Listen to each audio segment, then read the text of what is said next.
have in this box led me for the first half of my life to try to emulate it perfectly. And because of that, I began to have health problems, emotional problems, almost a nervous breakdown, and it literally almost physically took my life. What's in this same box, but a little different, led me to find my mission, my purpose in life. What was in this box but a little different then saved my life and put me on this stage right now before you.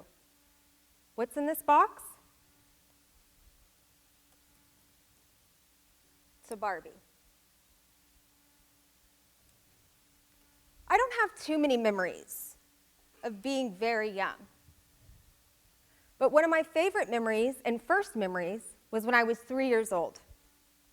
I rushed down the stairs at Christmas and found a box just like that. Now, I had been waiting for 2 years to get this box. I'd been asking, can I have a Barbie? Can I have a Barbie? Can I have a Barbie? Or Barbie, when I couldn't even use those whole sentences together. The box says ages 3 and up. On my third Christmas, I found that box, and I ripped into it to come face to face with my first Barbie. And that was the first time I cried tears of joy.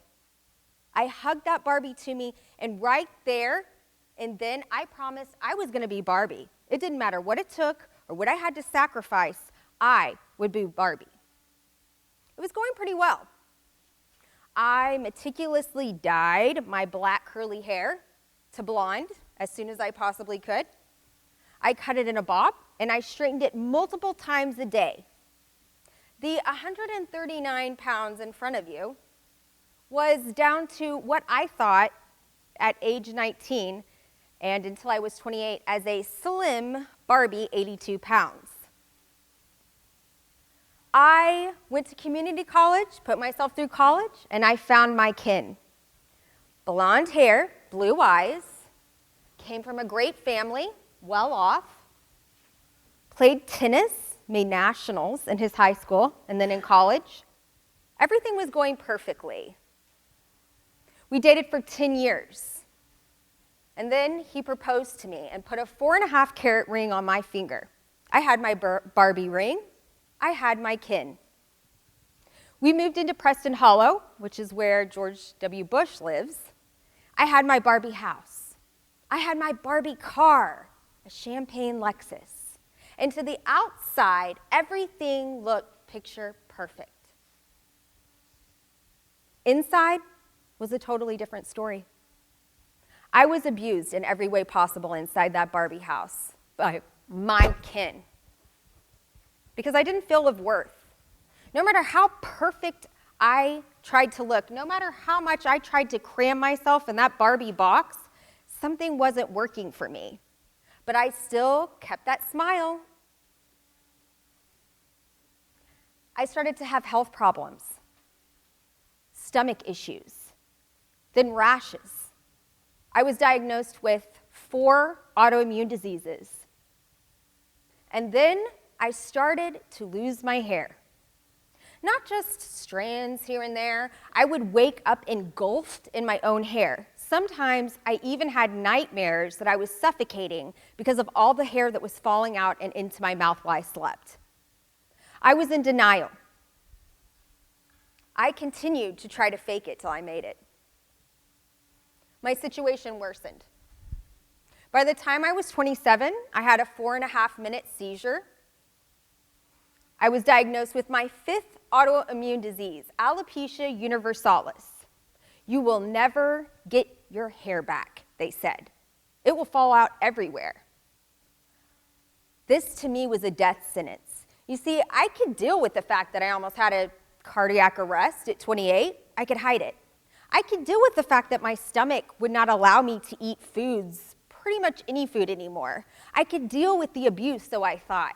I could suppress all of it because the way I looked outside was still perfect.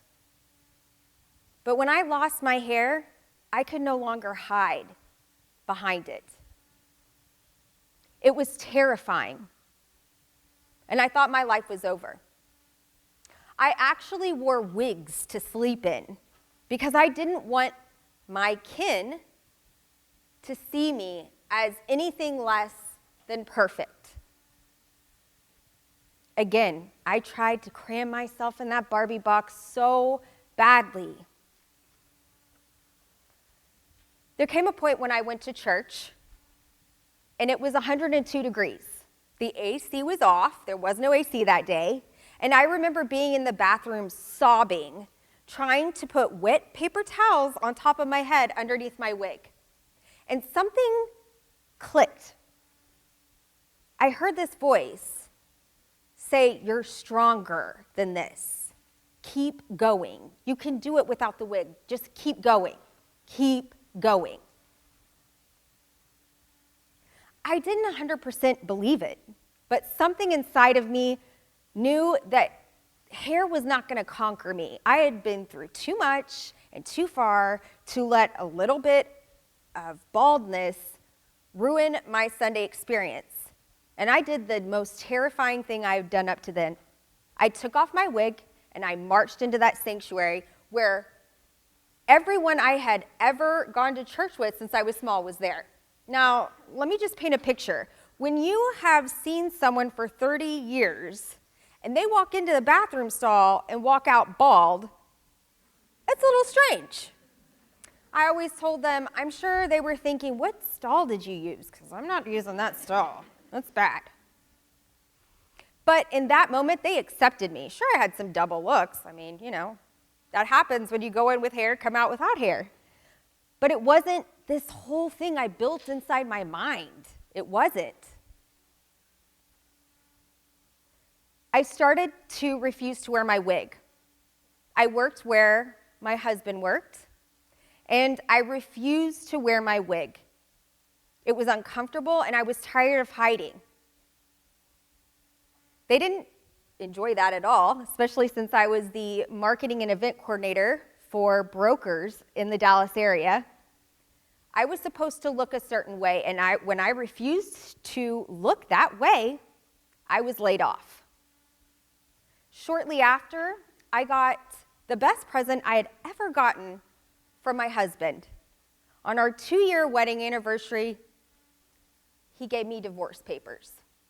You're out. I am 29. I was 30 when I moved out of that house. I have no job. All of my friends had disappeared when they learned that my husband was filing for divorce. I had no home. I had no prospects.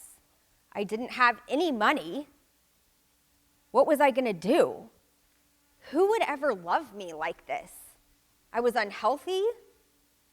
I was having panic attacks and depression. I'm talking panic attacks where you're on the floor in a fetal position multiple times a day. And the doctor's answer was, here's some medicine. And when the medicine had side effects, here's some more medicine for the medicine side effect. And so on and so on and so on. I was dying by trying to numb myself up.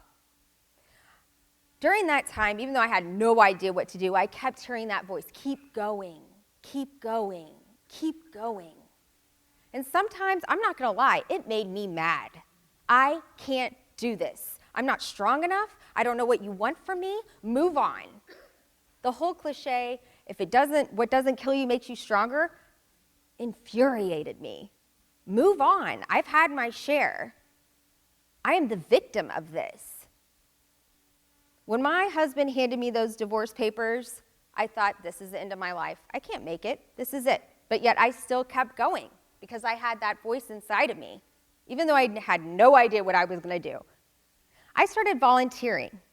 I always look to help others when I don't know what is going on in my life, which is quite few. I mean, there's not too many times where I've been this lost. I've been lost, but not this lost. And I went to Children's Medical City of Dallas in the Children's Oncology Ward. I thought that I was going to teach these kids something.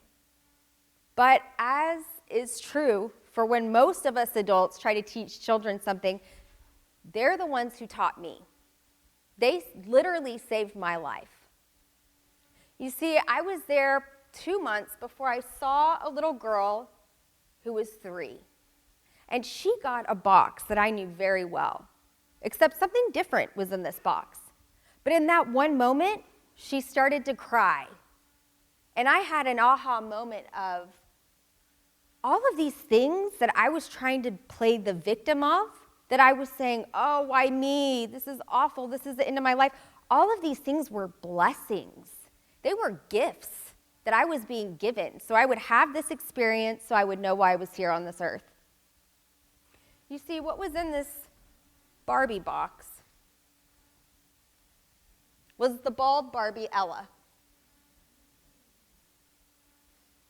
Right then, right there, my life changed. And I knew that I had to find out more about this doll. Everyone needs one of these dolls. Mattel won't sell her. They give her away to 3 nonprofits. They'll like to tell you it's because they just want certain people to have the dolls that need them, but I know a better story, and I think we all do. Society, and especially our society, is not ready for strong, powerful, unique women to step into their power and to say, no thank you with that Barbie. I'll make my own Barbie. But you know what? I figured they don't really have a choice anymore. That's when I founded my company. I am General Roman of the Bald Barbie Army.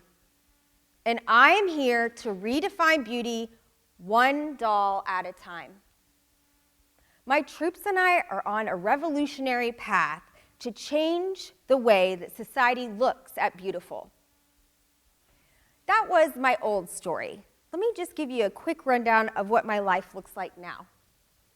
I invested in myself for the first time ever and hired an amazing life coach, Emily Rose, who helped me not form just my one business, but 2, so that now I can support myself. I am not a trophy wife. I don't have to work a regular job. I do my dream job every day. I have an amazing boyfriend of almost 2 years, which if you would have told me that would have ever happened, I would have said no, who's also an advocate for actors with disabilities. I have so many friends that love and support me and lift me up that it blows my mind sometimes. And the whole thing is, this isn't me being special and different from you. This is all because I trusted a little voice inside of me that said, keep going, keep going, keep going. When I was writing this speech, I realized that it's okay if you don't hear that voice, because that's why I am so incredibly blessed to be up here. This is a dream come true for me. What I realized is I'm going to be that voice for you and for everyone who sees this. I am General Roman of the Bald Barbie Army. And I am here to tell you, keep going. Keep going. Keep going. Thank you.